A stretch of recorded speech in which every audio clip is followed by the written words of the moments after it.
Right, so moving along to Surah 48, right, the conquest. So this is called the conquest, right, and it's talking about victory, right, conquest and victory, right, in fighting a righteous war. When I say righteous war, what do I mean, right? Do I mean, I do not mean, one, non-violent war doesn't mean sitting down, doing nothing, saying nothing, meditating all day, right?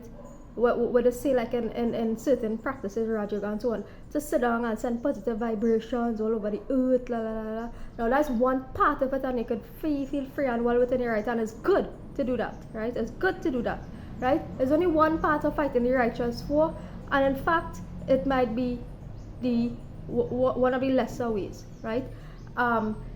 You need to speak. Yeah, injustice going on, just sitting down and thinking, oh, I am sending positive vibrations to the earth and think something is going to change. It's only part of the story, right? It's part of the story, and we are piecing together the entire story, right? We are piecing together the puzzle, right? Putting the pieces of the puzzle, right?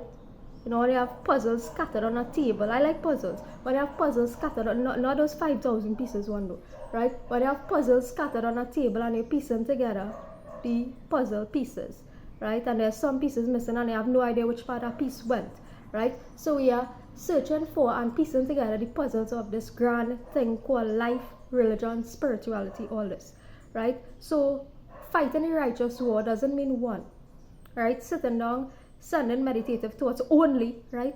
Fighting the righteous war doesn't mean one speaking only, right? Fighting the righteous war doesn't mean fighting violently, blood violence, right? It doesn't mean that, right? Fighting the righteous war actually incorporates a whole host of things, right? And is in fact good action, right? Good action, good thought, good emotion. Good action aligned with good thought, aligned with good emotion, right? When I say good emotion, what do I mean? I mean a balanced emotion, right? Injustice happened to you, you retaliate. It's a natural reaction. Injustice happened to you, you retaliate against it, right? There's a time for that, right? There's a time to be balanced. Also, there's a time to sit and reflect on your own thinking, your own thoughts, your own feelings, right? So it is balance, right? Fighting the righteous war is about balance in your life, right?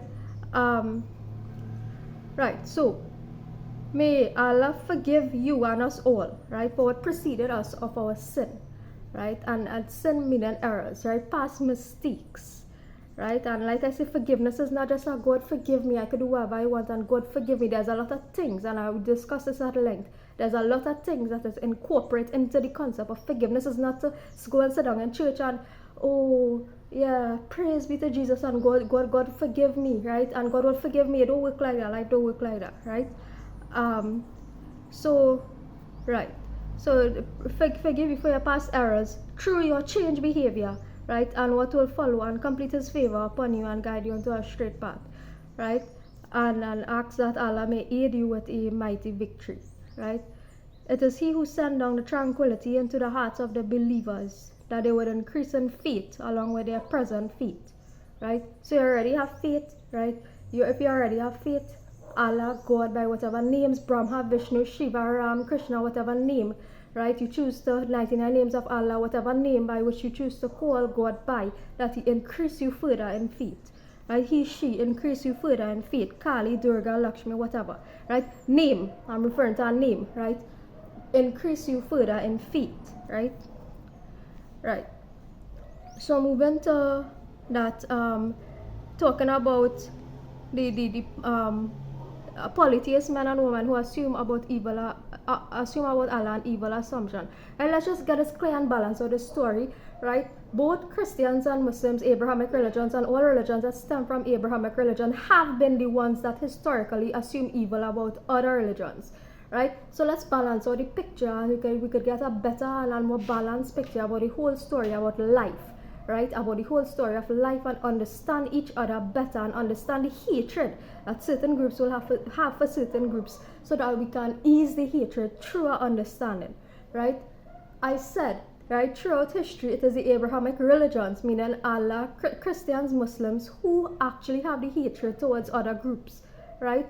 So let us understand this is not others who actually have an evil assumption about nature. Actually, Eastern religions actually are welcoming, more than welcoming to people of different religions, more than welcoming and more than welcoming, right? I'm talking about the religion itself, not culture, not tradition, not people inherent racist biases, nothing like that. I'm talking about the way of life, the religion. There is no religion actually more welcoming than Eastern religion into a come and be a part of this way of life, what they call Sanatan Dharma, which is eternal righteousness. So let's get this picture clear and clear the situation out of the way, right? So it's an all-round situation, all-round picture, right? To Allah belongs the soldiers of the heavens and earth, meaning those who fight the righteous war belongs to God, Allah, right? Those who fight the righteous war belongs to God, Allah, ultimately, right? To Allah, those who fight the soldiers meaning those who fight the righteous war, right? So who have been sent as our, and not only those who were sent to fight the righteous, or who choose to fight it, right? Because you don't have to be you don't have to be chosen or born chosen to fight that war. You could simply by means of, hey, you did the right action, you chose the right action, and you chose to fight a righteous war because you know, right? You have the knowledge, right? So good. And in that way, people will what? Respect you, not like you're going around looking for respect, but you by choice choose to fight a righteous war, right? And not being inherently born to do it, right? And that way you would gain what? Respect from both realms, all realms, right? So